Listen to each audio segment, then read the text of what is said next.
Bonjour à toutes et à tous, je suis ravie de vous retrouver pour cette journée internationale des musées, les musées qui bien évidemment nous parlent sur notre département des Yvelines. Comme vous le savez, nous avons pas mal de musées, nous en avons 42 et nous avons des maisons des illustres. C'est important de parler de cette journée internationale parce que le musée, bien sûr, c'est quelque chose qui intéresse au niveau culturel dans les découvertes de grands personnages, mais c'est également un point très touristique pour notre département. Le département des Yvelines accompagne les musées, les accompagne au niveau du fonctionnement pour certains et au niveau de l'investissement surtout. Ce qui est important aussi de savoir, c'est que cette journée nous permet de reparler aussi les collégiens que nous faisons venir dans les musées au travers de grandes manifestations comme les 5000 collégiens par exemple au château de Versailles, mais également des actions que nous mettons en place dans le cadre, je dirais, de tout ce qui est éloquence, citoyenneté.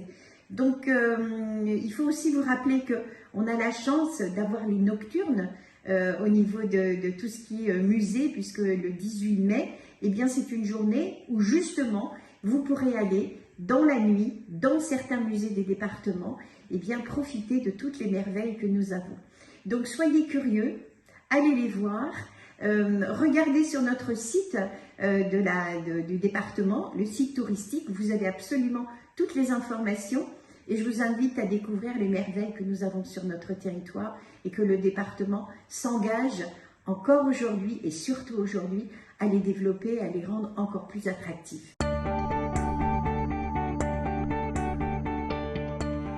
Alors le dernier musée que j'ai visité, ou du moins que j'ai revisité parce que je vais assez souvent dans les musées du département, eh bien c'est le musée Léon Blum.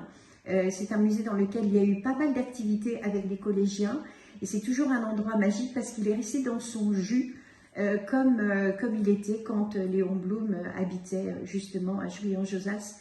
Et allez-y parce que vous faites vraiment une étape dans une autre époque et vous rencontrerez cet homme merveilleux qui avait surtout un regard très important vis-à-vis des femmes. Voilà, je vous souhaite une excellente, belle journée des musées et aussi de très belles nocturnes.